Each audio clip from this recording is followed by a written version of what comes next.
They used me until I had nothing left, but how did I still become everything they wanted to be? I remember standing in the rain outside the office building I had practically lived in for 3 years, watching the security guard toss a cardboard box of my belongings onto the wet pavement.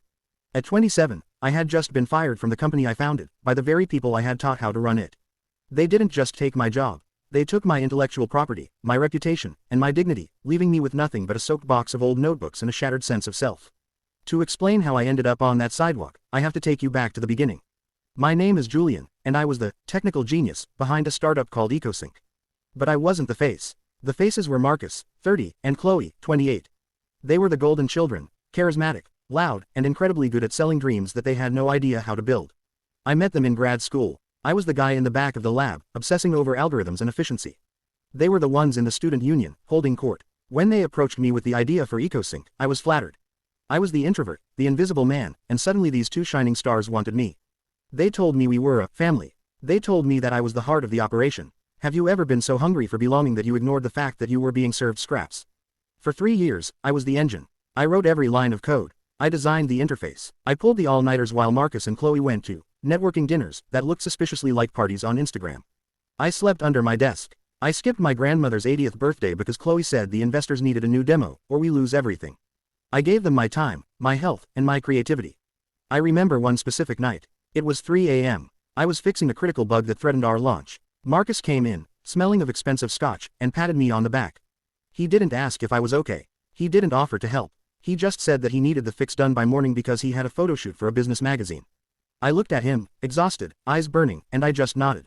I wanted to be helpful. I wanted to be essential. The turning point wasn't a slow fade, it was a cliff.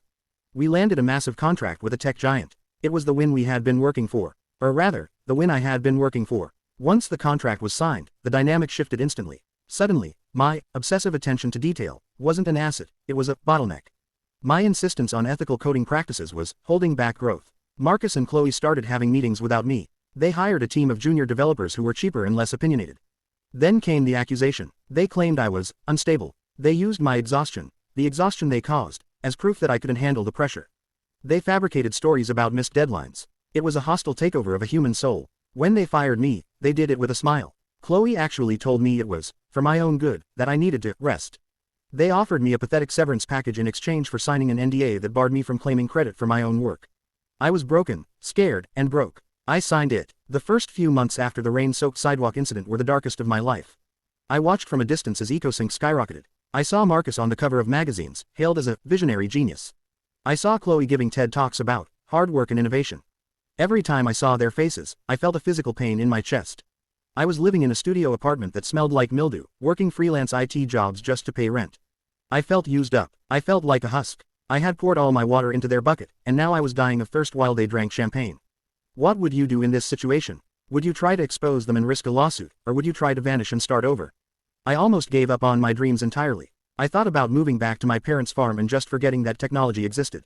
But then, I had a realization that changed the trajectory of my life. I was sitting in a coffee shop, fixing a laptop for a college student, when I overheard a group of people struggling with the EcoSync app. They were complaining that it was buggy, that the new features didn't make sense, and that the customer support was non-existent. I realized then that Marcus and Chloe had stolen the car, but they didn't know how to drive it. They had the product, but they didn't have the source. I was the source. I stopped looking at what I had lost and started looking at what I still had. They took the code, but they couldn't take the mind that wrote it. They took the credit, but they couldn't take the discipline. They took the platform, but they couldn't take the vision. I decided to build again. But this time, I wasn't going to build a unicorn startup to impress investors. I was going to build something that actually solved a problem, and I was going to do it alone. No partners, no family, just me and the work. I started a project called Core. It wasn't flashy. It didn't have a marketing budget. It was a set of tools for small businesses to manage their own data securely. It was boring, unsexy work. But it was rock solid. I worked differently this time. I set boundaries. I slept 8 hours a night. I exercised. I realized that my value wasn't in how much I could suffer, but in how clearly I could think. I treated myself like an asset to be protected, not a resource to be mined. 2 years passed. Core grew slowly, then exponentially. Because it worked perfectly, word of mouth spread. I didn't need to go to networking dinners, my product spoke for itself. I started hiring, but I hired people who cared about the craft, not the hype. I built a culture of respect, the exact opposite of what I had endured. Meanwhile, the cracks were showing at EcoSync. Without me there to fix the deep-level architecture, the app started to crumble under the weight of new, hastily added features. Marcus and Chloe, Desperate to keep the stock price up, overpromised and underdelivered. They hired expensive consultants to do what I used to do for free, but the consultants didn't understand the heart of the system. The moment of total clarity came when I was invited to speak at a major tech conference.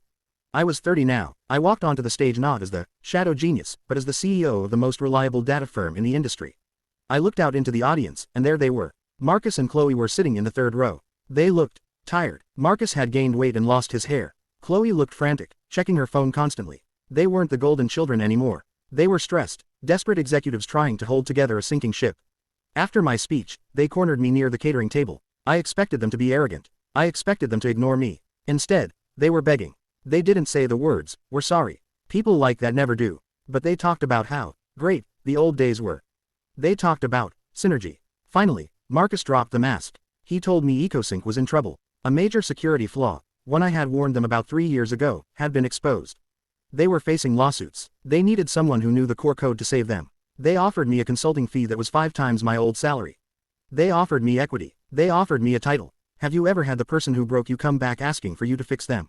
I looked at them, and I didn't feel anger. I didn't feel the need for revenge. I felt pity. I realized that they had spent the last 3 years chasing the image of success, while I had been building the substance of it. They wanted to be me. Not the physical me, but the version of me that could create, that could solve, that could endure. They had the shell of success, but they were hollow inside. They had used me until I had nothing left, but in doing so, they forced me to rebuild myself from scratch. And when you build yourself from scratch, you build yourself without cracks. I took a sip of my water, looked Marcus in the eye, and simply said, "No." I didn't explain. I didn't gloat. I didn't lecture them on ethics. I just declined. I told them I was busy building the future, and I didn't have time to fix their past. I walked away from them, and as I walked out of that conference hall, I felt lighter than I had in years. I saw them arguing with each other as the doors closed. EcoSync declared bankruptcy 6 months later. My company, Core, bought their assets for pennies on the dollar.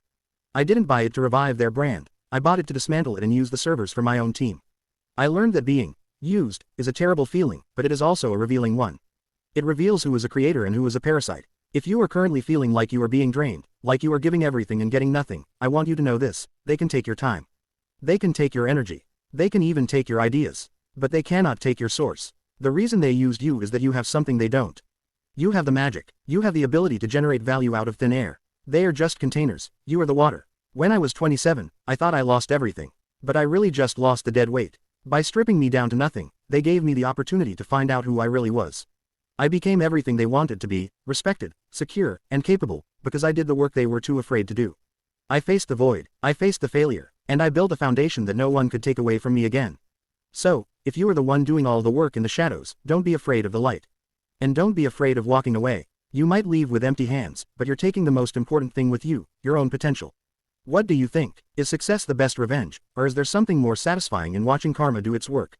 If this story resonated with you, if you've ever felt used or undervalued, please like, share, and subscribe for more stories about turning rock bottom into a solid foundation. Let me know in the comments: have you ever had to rebuild yourself after someone took credit for your hard work? I read every single story. Stay strong, keep building, and never give the keys to your kingdom to someone who can't lay a single brick.